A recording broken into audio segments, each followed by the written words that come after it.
우리 어머니는 내가 고지식하고 답답하다고 많이 나무라셨다.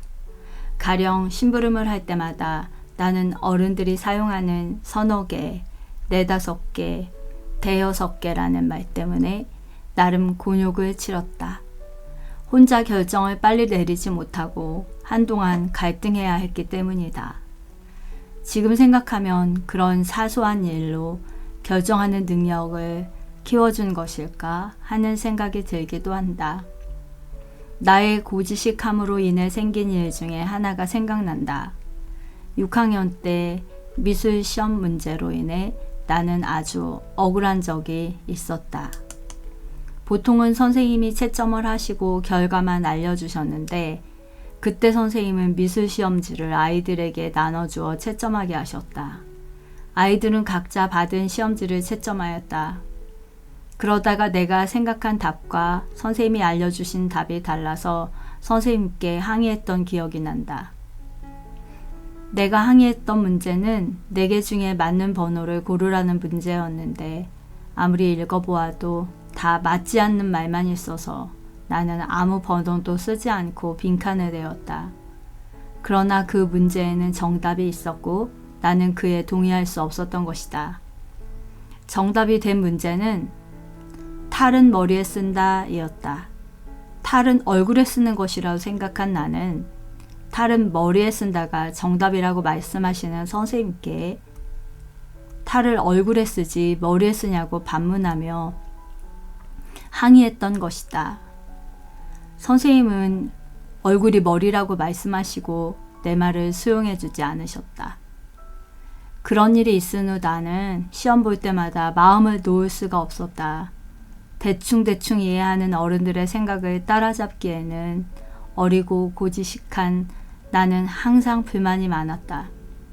대충 말하는 문화가 서울에 비해 충청도가 더 심한지 우리 동네로 이사온 서울 여자들은 마치 어릴 적 나처럼 하소연을 했다. 집안에 고쳐야 할 곳이나 물건이 생겨서 수리기사가 와야 할 경우 언제 올 것인지 정확하게 말해주지 않아서 하루 종일 기다려야 한다는 것이다. 요즘은 많이 좋아졌지만 예전에는 언제 오실 거냐고 물어보면 나 역시 오전에 간다와 점심 먹고 간다 중 하나의 대답밖에 들을 수 없었다. 그러니 휴대폰도 없었던 시절 꼼짝없이 집에서 기다릴 수밖에 없었던 것이다. 어릴 때 이해하지 못했던 속담 중 하나가 마누라가 예쁘면 처갓집 말뚝에도 절한다 였다. 초등학생 때 본 그림 한 장면이 생각난다. 속담과 그에 관련된 간단한 그림이었다. 말뚝이 박혀 있고 한 남자가 그 말뚝에 고개 숙여 인사하는 그림이 그려져 있었다. 그때는 어려서 그 의미를 몰랐다. 알 듯 모를 듯 하였다. 언젠가 그 뜻을 이해한 후 마누라가 예쁘면 처가에도 잘한다고 할 것이지 쯧쯧 하며 못마땅한 생각에 혼자 혀를 찼다. 내가 이 속담을 이해하도록 해준 사람은 두말할 것 없이 내 남편이다. 우리가 결혼할 당시 내 동생들은 모두 중고등학생들이었다. 남편은 나와 결혼하여 내 친정의 마음을 많이 썼다. 우리가 결혼할 당시에는 첫 해만 맞벌이를 했고 내가 임신 후 직장을 그만두었기 때문에 남편의 월급만으로 살았다. 그런 중에도 남편은 남동생이 고등학교 입학 후 새학기가 되자 처남 참고서 개비해줘야겠네 하며 집을 나섰다. 그날 남편은 서점에서 남동생에게 전 과목 참고서를 사주었다. 물론 결혼 후 첫 해에 한 번 있었던 일이었지만 그 일로 인해 남편의 자상함이 크게 느껴졌다. 신혼 때는 주말이면 남편과 나는 백화점에 자주 나갔다. 남편의 취미가 시장 구경이었기 때문에 물건이 있는 곳에 구경을 다닌 것이다. 아무리 구경만 한다고 해도 구경을 하다 보면 사기 마련이다. 결혼해보니 남편은 갖고 있는 책과 옷이 많았다. 나와 결혼하기까지 혼자 벌어 혼자 쓰는 세월이 얼마나 즐거웠을지 짐작이 될 만큼 옷과 넥타이가 많았다. 본인 말로는 세탁하기 귀찮아서 그랬다고는 했다. 남편은 입사할 때도 취미난에 시장 구경으로 적어서 면접위원들에게 집중 질문을 받았다고 하였다. 결혼 당시 내 지인들은 내가 집 있는 남자와 결혼한다는 점을 부러워하였다.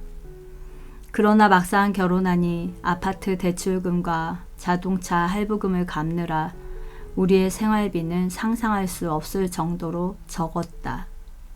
그렇다 보니 남편도 나도 지출을 거의 하지 않았다. 미국에 있을 동안의 일이다.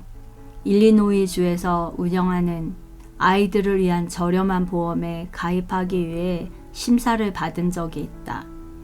심사 방법은 3개월 정도 우리의 소비 생활을 지켜보는 것이었는데 우리 가족은 그 심사에 통과하여 보험 가입이 허락되었던 적이 있다. 신혼 때는 미국에서보다 더욱더 알뜰하게 생활하였다. 당시 나는 알뜰 대회가 있다면 출전해서 수상할 수 있었을 정도로 알뜰하게 살림하였다. 내 취미가 미술관 관람이듯 남편 취미가 시장 구경이라니 사지 않고 돌아다니기만 해도 마음은 괜찮았다. 그냥 취미생활 하는 것이니까 놀이터처럼 이용하였다. 우리의 형편을 생각해서 양말이나 손수건조차도 사지 않고 무사히 아이 쇼핑을 마치곤 하였는데 그래도 가끔은 남편이 저거 살까 하는 말을 할 때가 있었다. 남편은 예쁜 여자 옷을 보면 처제 사줄까 하는 것이었다.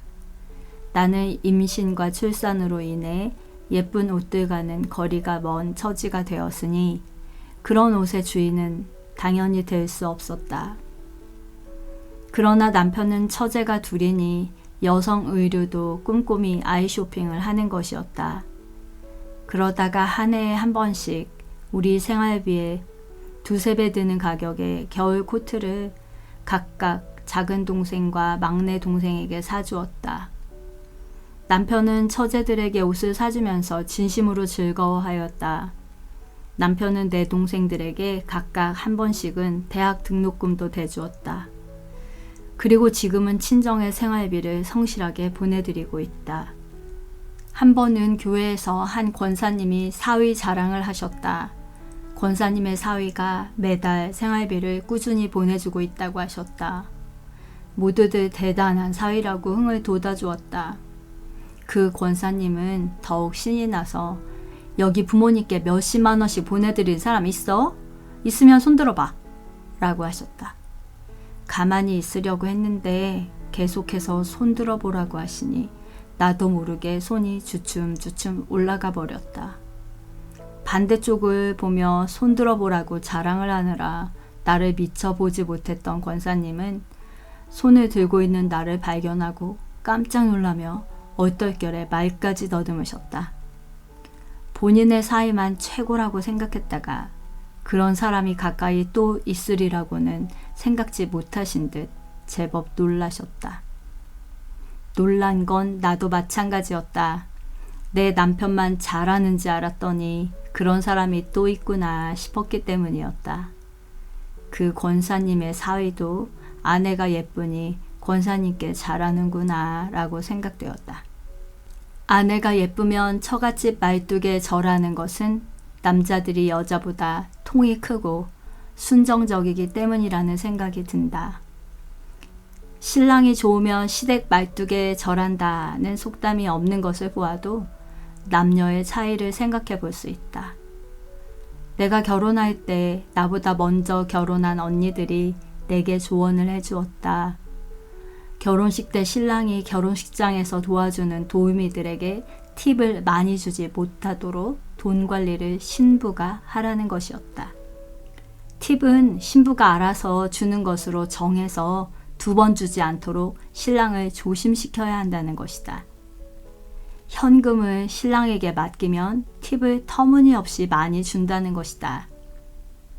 신부를 맞이하느라 들뜬 마음에 세상 모든 사람들에게 한턱 내고 싶은 마음이 남자들의 마음인 모양이다.